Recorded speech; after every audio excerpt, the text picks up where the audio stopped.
Good evening, everybody. This is Alan Blumkin on the Comfortably Zoned Radio Network.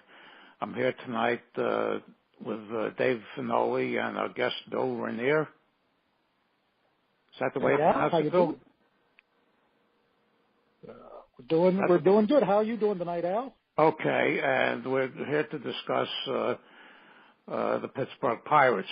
And before we start, I want to give a shout-out to all the Cleveland Indian fans on the incredible streak that they're still continuing today at 21, which is tied to set the American League record and is tied for the second longest of all time. Boy, I saw an interesting stat today. Yeah. Out of the 198 innings of the streak, they've only been behind at the end of 4 innings. Yeah, they were behind after the first inning today, and then the Indians down 1-0, and the Indians scored 3 in the bottom of the first to, and that. But it got a little tight in the sixth inning, and then they scored a home run in the seventh inning to give them an insurance run. Well, it's certainly been a polar opposite of what we're experiencing here in Pittsburgh. And tonight, we have one of the foremost pirate authorities in Pittsburgh, and an author who I'm proud to have known, God knows, since the 1970s, Bill Ranier. How you doing tonight, Bill? I'm doing fine. How are you guys? Okay, so which aspect of the Pirates do you guys want to discuss? Well, why don't we take a look at just how the season has fallen, and we can certainly talk about what the potential prospects to hopefully recover some semblance of a winning team next year. Boy, I'm really glad you didn't say let's look at what's gone right with the Pirates this year, because that'd be a really short broadcast. Oh man. I'll tell you what, it is just, correct me if I'm wrong, guys, but at the beginning of the year, this before the Jung situation and the Marte situation, this looked like a nice team that was assembled. No, Jim Howell who runs the Pirate Chat group on Facebook that, I participate in. It's comprised of most of the people are from Pittsburgh, or people who grew up in Pittsburgh and live elsewhere, and people like me who, I'm in New York and I went to school there and at Pitt, and I became a Pirate fan all the way back in the late 50s. Yeah. But basically, he was running a poll and he had a range of number of wins this year, and I was one of the pessimists. I put down. It's settled for 82, which is just over 500. Yeah. And I thought the pitching, the starting pitching, was awfully shaky, and I thought the position players would be very, very good. But of course, when the Marte thing happened, that took it down a number of pegs for me. Oh, certainly, I think I definitely agree with you, Al. Actually, last night I was just looking to see how many teams in the last 5 years made the playoffs with 3 pitchers who, in their rotation, who had no more than 18 starts in the big leagues. And the only one that came close was, I believe, the Mets in 2015. So, the plan going with the young pitching was, I think, a shaky premise to begin with. Well, it was a plan that certainly could have been addressed, not this year, but last year, when you had the makings after 3 successive playoff runs. You were desperate at that point to add a pitcher or two, because you really had no major league experience going into the team. And I thought the beginning downfall of this team, although ironically he did pitch poorly last year, was when you chose Ryan Vogelsong as your as your off-season pick. Yeah, and I remember you saying that at the time, Dave, that was something that, when you looked at that, you said, or is this what we're going with? You know, as a guy to be our potential number 4 or 5 starter. Yeah, I remember mean, if you were doing. Yeah. Go ahead. I'm sorry, Al. Yeah, I remember in his first go round, and I think Van Schotten was on the team with him. I used to call them the V-Men, and that was not complimentary. Not for victory. Yeah. No, not for victory at all. But I mean, I thought if you were to the point where you were expecting Vogelsong to be the savior of the team, of the pitching staff, you might as well have just gone and given these guys, these young pitchers, a year of experience at that point, because I thought it was a grave mistake to put the pitching staff in that situation last year when you had a very solid core of players. And if that was what you thought you were going to do, why not just give the young pitchers some seasoning at that point? Well, I think though that's part of the curse of the small market team. You know, the Pirates are always having to look at the idea of, do we want these guys to give us, you know, a year of pretty bad pitching so that they get the experience, and then only have them for another 5 years instead of let's nurse them along, make sure they're in the Pirates' minds, make sure they're definitely ready to step into the job so that they'll have them for hopefully 6 productive seasons. Yeah, but at what point? At what point do you say that? I mean, they weren't ready for this year, and we saw what happened. And tonight, to me, might be the most important game of the year to see what progress Glasnow has. I mean, he looks from a minor league standpoint, he's made a lot of progress, cutting his walks way down when he went back to Indianapolis. But I mean, this is an important stretch for him at this point. But you basically were starting pretty much with 2 empty spots at the end of the rotation again. I also was very disturbed by 2 moves that happened essentially at the end of, in 2015. One was not signing Happ after they had straightened him out, and he had produced very well for them the last part of 2015. And the other was the inexcusable deal where they sent Neil Walker to the Mets for John Neese. Now, I had seen John Neese pitch quite a number of times when he was here with the Mets, and this guy was not major league. He was also one of those pitchers who, anytime an error was made behind him, he would, just blow up. And I didn't think the guy would help them at all. And it turned out I was right, that he was a disaster for the Pirates. Yeah. What do you think about that one, Billy? I didn't necessarily dislike the trade because I figured that they weren't going to be able to sign Walker after last year. And right. I thought Neese might have the stuff to bounce back, but that's one of the neat insights when you talk to someone from another city who sees the guy pitch day in, day out, or, and can say something like Al just said that, well, he doesn't recover well.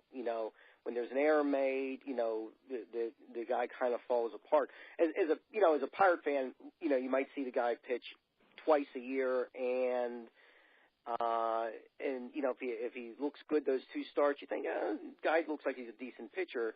And maybe everything's going right for him on those games, and maybe the defense plays well in back of him. I hearken back to, when the Pirates got A.J. Burnett. I have a friend who lives in New York, longtime friend. Dave knows him, Mike Tadero. We went to school together.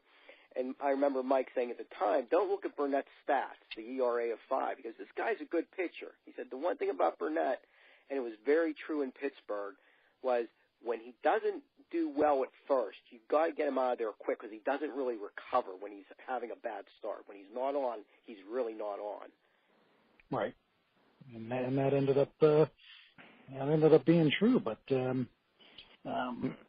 Neil Huntington, one thing he has been consistently good on during his tenure that certainly backfired on him this year was building a bullpen. Yeah. The middle relievers were disastrous this season.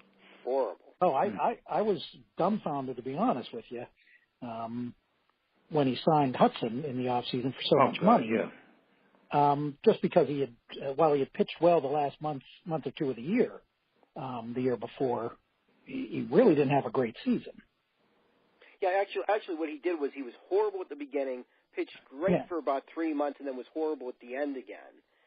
And I think too, and this is hindsight. I wish I was smart enough to have said this before, but with that many young pitchers in the rotation, it would seem like, boy, this is a year you really better be sure about the bullpen. Because, even with that many young pitchers, even if they pitched well, the Pirates are going to nurse them along, not let them pitch more than 5 or 6 innings. We saw this with Brault the other night. He has a one-hitter. Didn't seem like he threw that many pitches, and he's out of the game, after 6 innings. So, and one thing about Brault, which I really think he can be not a 1-2 pitcher necessarily, but I think he can be a very strong third pitcher. He has just such a unique delivery, and when he's consistently picking the corners from the angles he comes at least it's the one thing I really noticed at Indianapolis. He just can be lights out, and unhittable in a different way than Glasnow was unhittable in Indianapolis. But you really saw that the other night against the Brewers. That could go down as one of the great, if he really lives to the potential, the IL pitcher of the year this past year. That could go down as one of Huntington's great maneuvers. Cooler and Williams have both pitched well on occasion. Yeah, but they're like Brault, they're learning their trade at the major league level. And Nova's faded quite a bit since the start of the season. I wasn't all that excited about him when he was here at the Yankees, and Cole was very inconsistent. Yeah, Cole's been either giving you a really terrific game or a stretch of terrific games, then a really bad game or a stretch of bad games this year. It looks like 2 different pitchers. And we're although I know there was the injury last year, but we're going into 2 years in a row with this. And I don't want to say that to sound the alarm on him, but that's getting a little concerning at this point. He looks so dominant at times, but the one hallmark with him early on in his career was he didn't give up a lot of homers, and that seems to be the polar opposite at this point. Well, he had a game just about a week ago where he pitched 8 shutout innings and left it a 0-0 tie. They bring in Hudson, and he gives up the run in the 9th inning to lose. Yeah. I think that was against the Cardinals last week. Yeah. Yeah, I wonder if they pulled him because they were somehow thinking that they needed to save him for the playoffs. They made that mistake a few years sometimes ago. With baseball, this is a veteran pitcher, and you would think that is that one more inning really going to make that much of a difference? Is he going to blow his arm out because he pitches one more inning when he's being so dominating? Absolutely. And you had mentioned the Cleveland Indians earlier in the broadcast, Al, and last night with Kluber, they were almost saying the same verbatim thing after the 8th inning. He was pitching a fabulous game, and Francona throws him out in the 9th inning, and he gets a shutout. Yeah. So no, the arm isn't going to fall off. That's why I thought it was refreshing when we watched Hill for the no-hitter a couple weeks ago. That they sent him out for the 10th inning, of course it backfired and blew up in their face a little bit, but I applauded him for sending him back out there and giving him the chance to pitch what was a magnificent game. Sure. Last year they had a game where he had the perfect game for 7 innings against, I think it was the Marlins, and Roberts pulled him out after 7 innings. With a perfect game going. Yeah. But I think their decisions. I mean, the one thing the organization has is a lot of good arms. I mean, if Glasnow can get some quality starts at the end of the year, that'd be great. If not, maybe they have to revisit sending him to teaching him a bullpen role. And if Glasnow is successful, does that push Kuehl out of the lineup, and maybe he has to go to the bullpen a little bit. You got Nick Kingham, who came back from Tommy John surgery and pitched pretty darn good down the stretch for Indianapolis. Mitch Keller, their top prospect in the minors, the other night, ironically, left him in for a one-hitter, and he finished the job in the playoffs. So he potentially could be up towards the end of next year. So there's a lot of good arms. The problem is who's going to hit. Not a lot of past Newman, not a lot of good prospects in the everyday aspect of the team. Well, they can let Jaso walk. God, I don't know what the love affair is there with Jaso, and several times he had him bat fourth, and recently they've had Freese, who his numbers are not that great, batting fourth quite a bit. He's protecting McCutcheon. Who, by the way, has a top on base percentage, sadly enough, on this offense this year. David Freese. Freese? David Freese. Yeah, I was surprised when I saw that yesterday. It's better than Frazier? Top one. Yep. Wow. But getting on base doesn't translate into driving in runs either. Yeah. He's not really a middle-of-the-order hitter now. He should be batting sixth or seventh, really, on a decent team, a team with a decent offense. Which I agree with. I think that just points out to how bad this offense is this year. Yeah, the little that they have in the middle of that lineup. I mean, you'd think it's a no-brainer at this point, but I do think there is a chance, not a high chance, but a chance. They might not want to pay McCutcheon $14 million next year. He's hit 2 homers since July 30th. I don't think it's a high chance. I think the odds are very good they'll exercise the option, but I think that comes into question certainly. He has been he's played poorly last month and a half of the year. But I think they will definitely exercise the option, because you have to do that or you lose him for nothing. They might Nicasio him. They might. Yeah, I think Malaise is set in.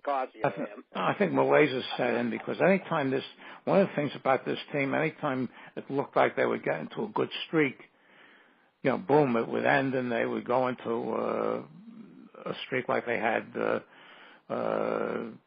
before they beat Milwaukee the other day.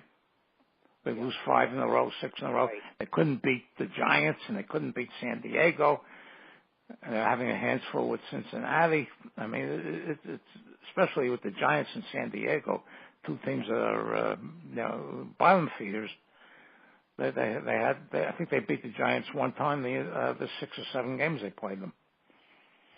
Yeah, and the way they've played now, I looked the other day. I think they only have 2 more wins than San Diego now at this point. So,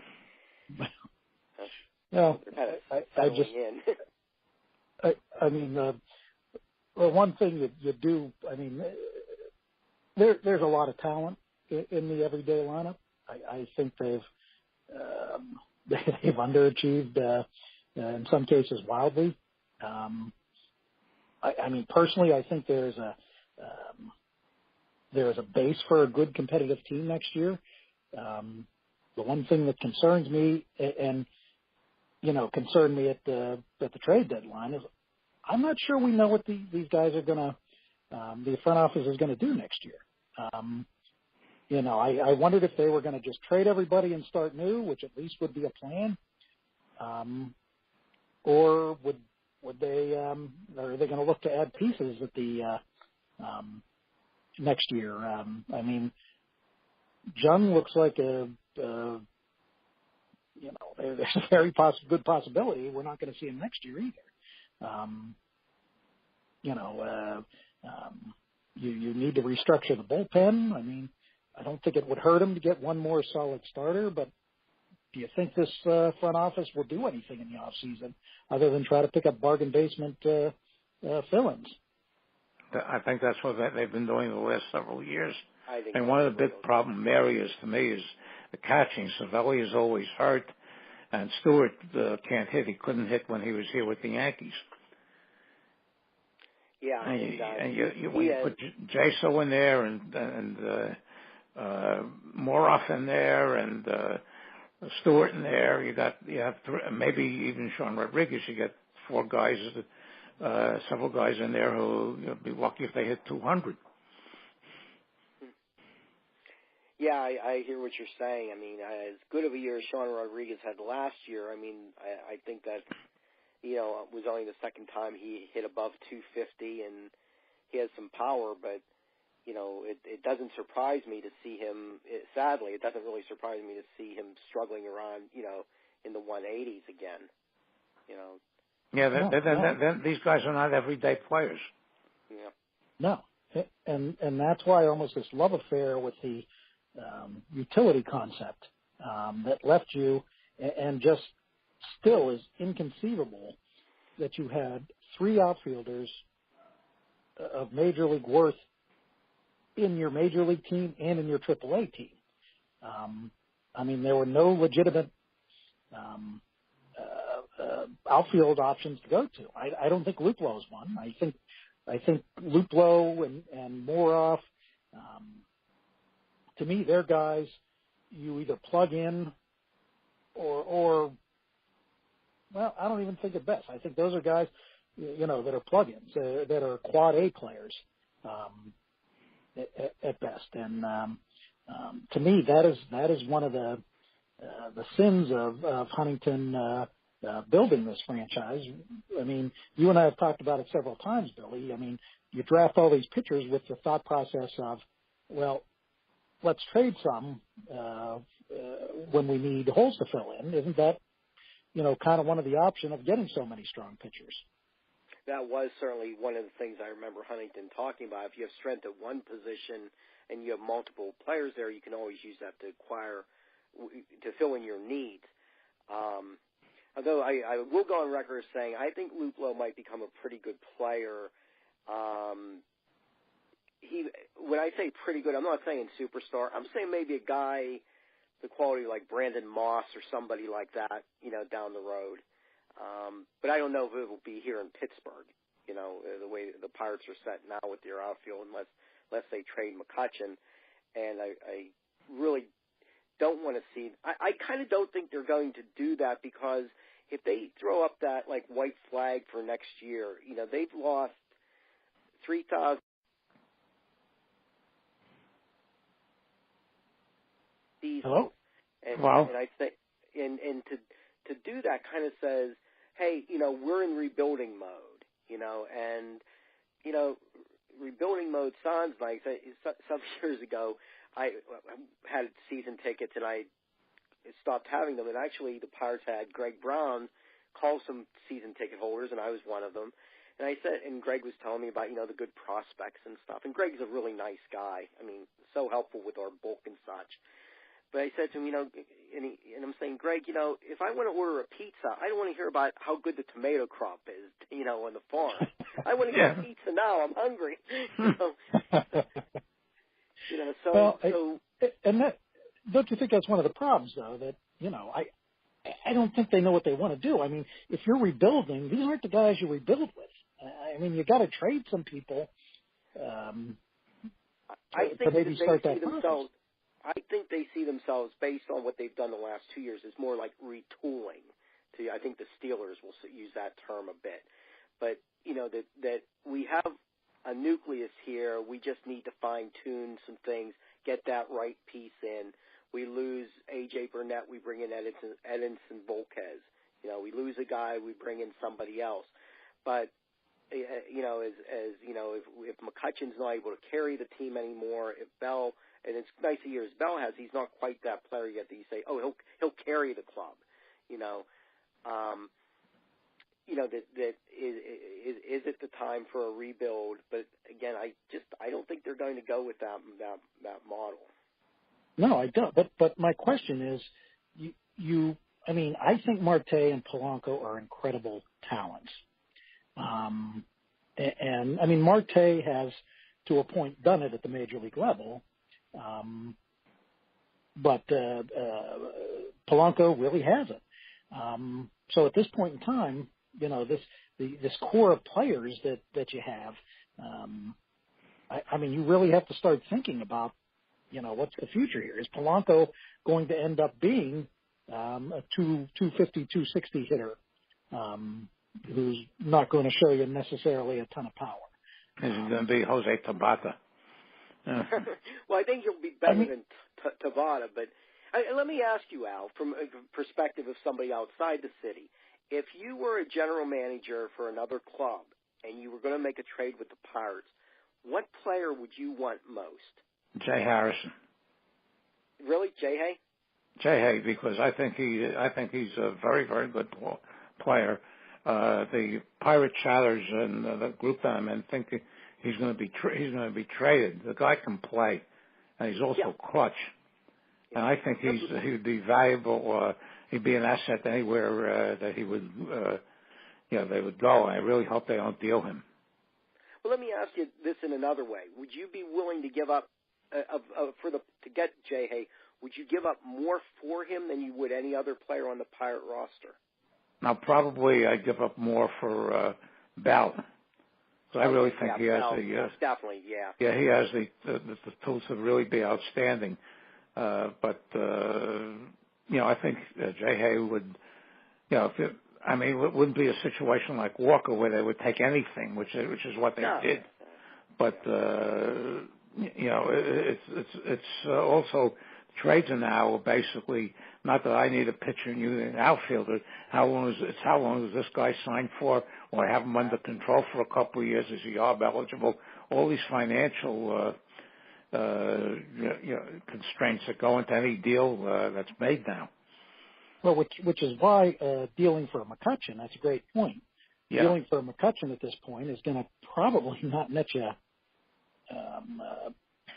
anywhere near what the guy might be worth, even at this point of his career, because, he's gone at the end of the year. He's a rent-a player who's, not exactly, played a little better than he did last year in center fielder. I would still consider him average at best. His offensive numbers were up. I know he was going up and down like a yo-yo. But overall, they're better they're a lot better than they were last year, which was brutal. Yeah, I think he's been more selective with the pitches. He's drawn more walks, and maybe that's because, like you said, with Freese is the cleanup hitter a lot of games, teams pitch around him more. But that was certainly last year one of the things you saw with McCutchen. He seemed like you always had a really good on base percentage, and last year that had gone down considerably, and this year it's kind of rebounded. But I don't know that he's gone up that much. He had two just out of control months. But the other 4 months of the season, he was actually worse than last year. And that, he's been on quietly on just a horrendous stretch this last month and a half. He's certainly come back down to earth where 2 months ago, Dave and I were thinking, you got to extend this guy. And now it's kind of like, well, maybe you don't, but hold on to him for next year. Well, I don't think it makes any sense. And again, when we're saying this stuff, we're talking about in the common sense realm of running a baseball team, not how can I save $650,000 to end the season. Right. Yeah. Which again, I know you don't think the Nicasio thing was necessarily a big deal, and to a point, I agree with it, but just the concept of it and the thought process in a multi-billion-dollar business that you're willing to just give away a guy for $650,000, I find that just a huge red flag over what we're going to see over the next year or two with this organization. What amazes me is that the Marlins are just sold for over $1 billion. Yes, yeah. That means the Pirates are worth at least that. Well, they are. They are. And this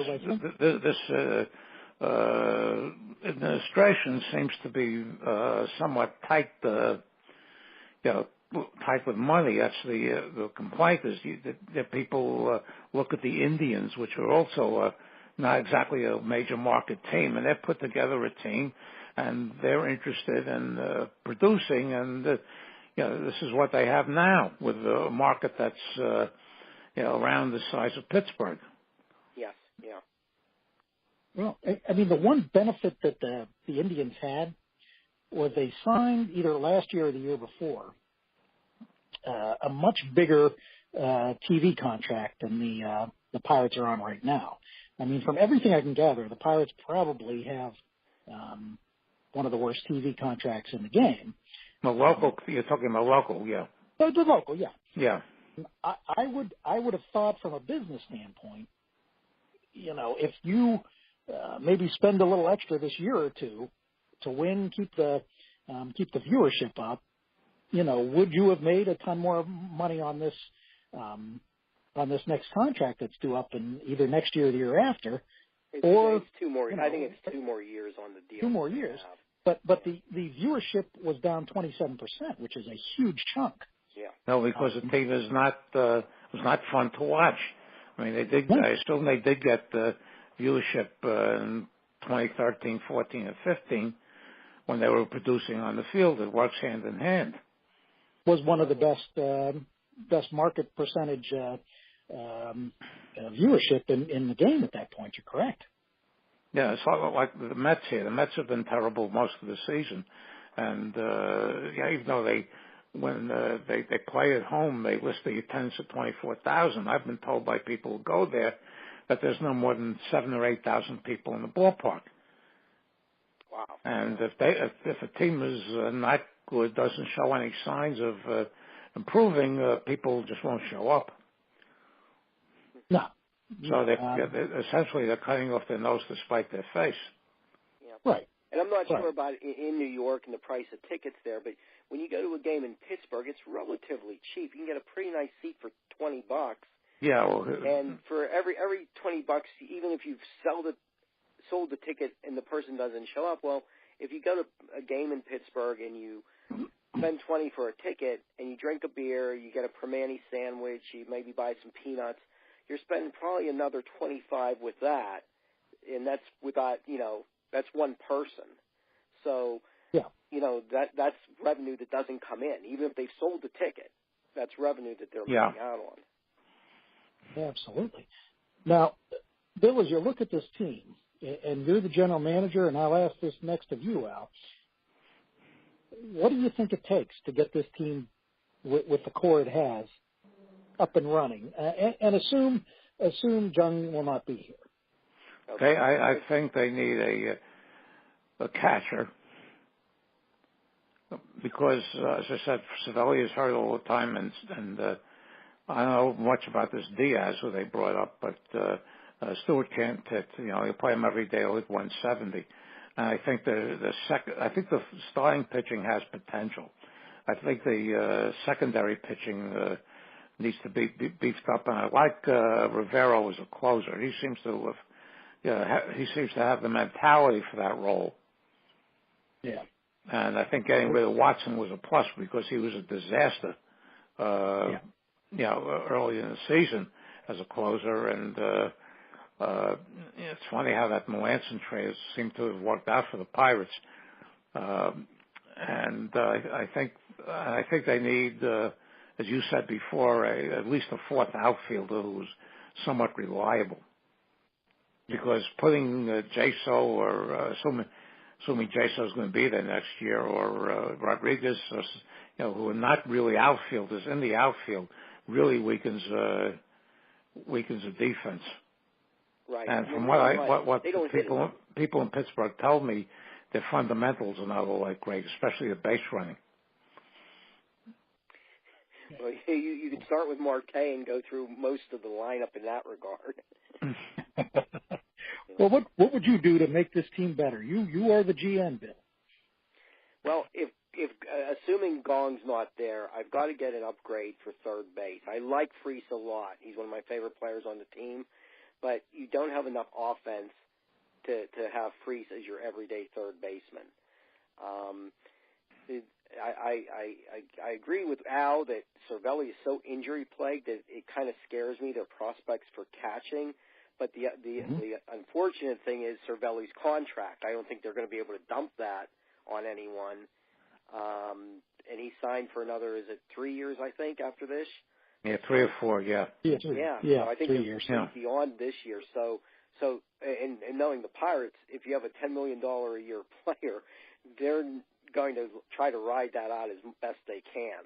So I don't know that they'd go after another catcher and have Cervelli be a backup at that price. Right. And I agree 100% with Al that the bullpen really needs revamped. Other than Rivero, who along with Bell, I would say were the two bright spots this year was Rivero and Bell's emergence. Right.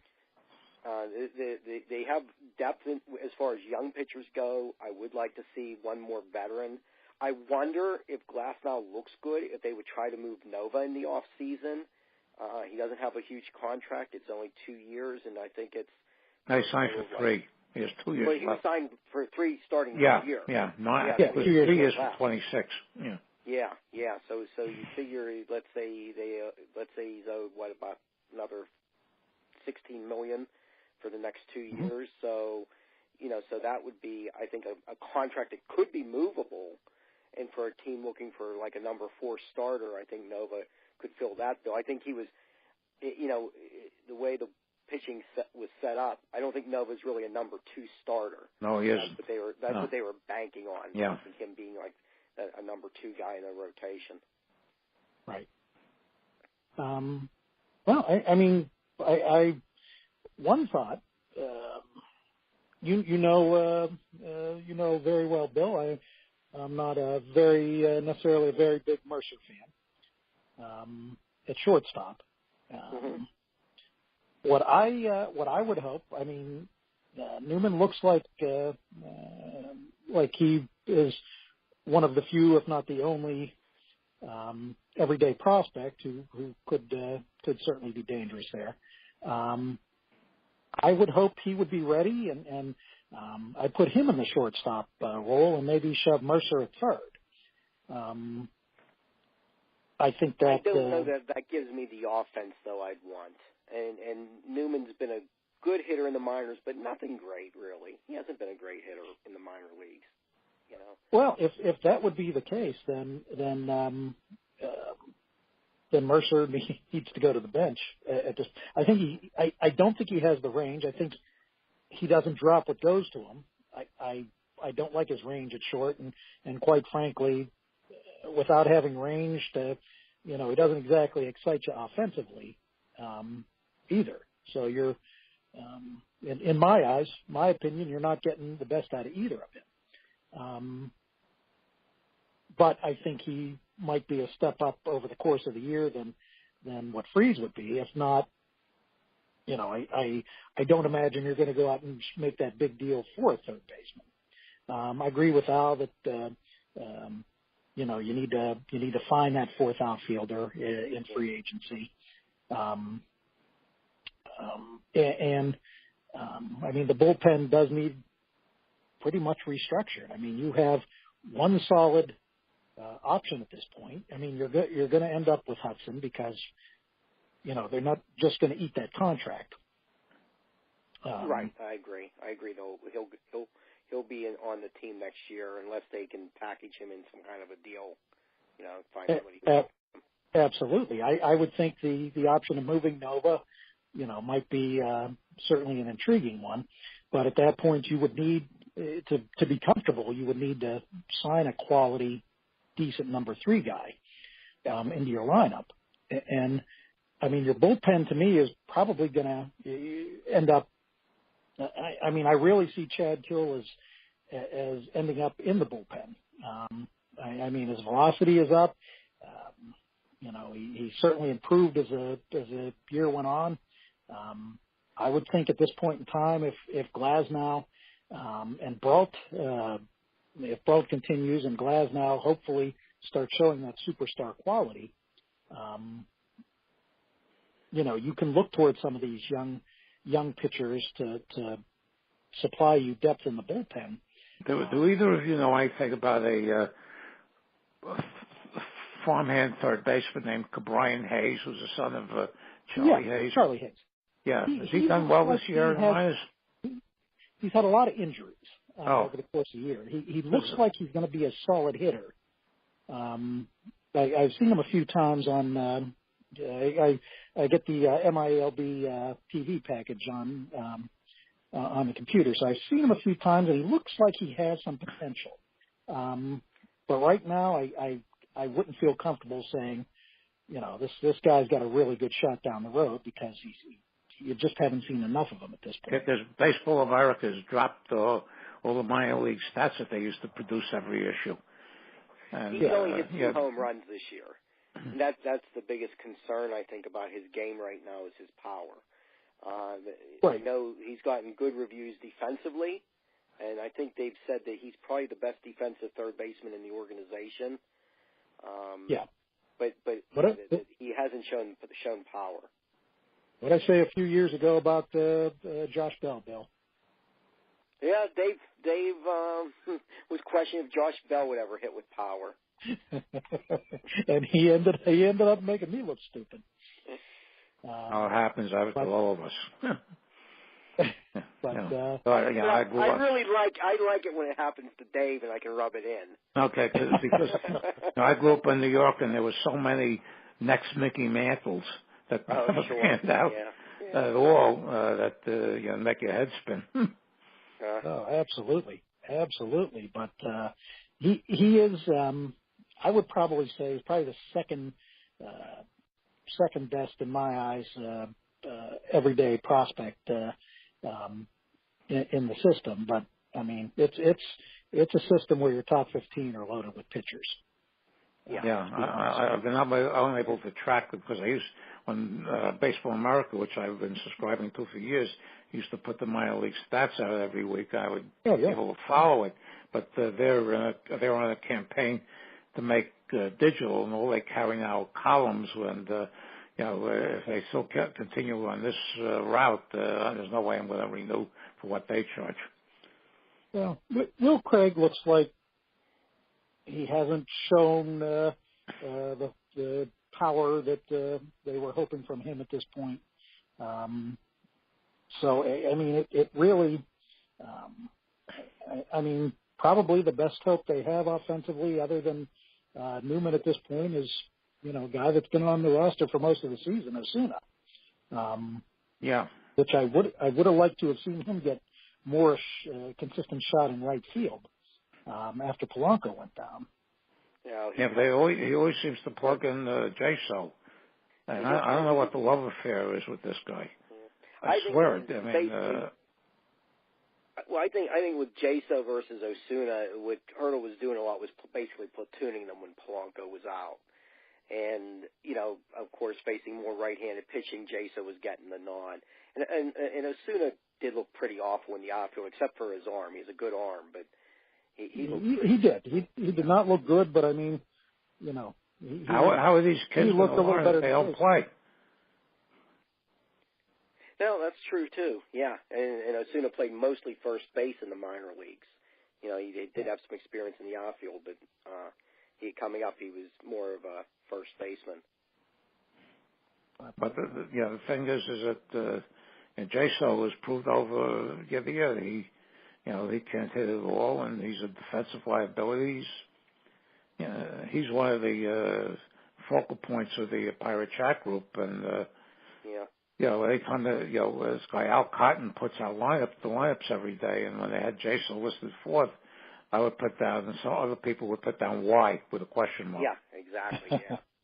Yeah, Well, I mean, what I was going to say is J-So to me is a guy who is, boy, in this day and age where you don't have a guy who's just there to pinch hit and maybe play a half dozen games at first base, it's kind of a hard sell, to kind of say, well, what's J-So's role? I could see him being on the team beginning of the year, because what if Bell had flopped and J-So would have probably gotten a lot of at-bats at first base then. But, as far as an outfielder goes, he was pretty awful. Yeah, the problem with having guys like that on the roster is you're tempted to play them. Yeah. It's like a 224 hitter bang cleanup behind, McCutchen. Yeah, what kind of protection does he afford? Yeah. Okay, gentlemen, it's, I think we've run the course at this point. These broadcasts go about 45 minutes to an hour. And I want to thank you, Dave, as usual. And thank you, Bill. Bill, you're welcome back anytime that you feel like joining us. Well, my pleasure. It was a lot of fun. Okay. Absolutely. And next time, Bill, you can go down the list of times I've been wrong over the last 4 years, which I'm sure can make a show. Oh, it'll be fun. It'll be fun. We all have. Dave does tend to be right. It's just fun when he makes a very bold prediction that doesn't come true. Yeah, it happens to all of us. Yeah. If everything we said came true, we'd all be millionaires. That's very true. Okay. You guys, Thank you guys. Have a wonderful weekend, and okay. Take care. We'll discuss next week. Football wins. Okay. Absolutely. Bye-bye. Talk to you later. Bye-bye.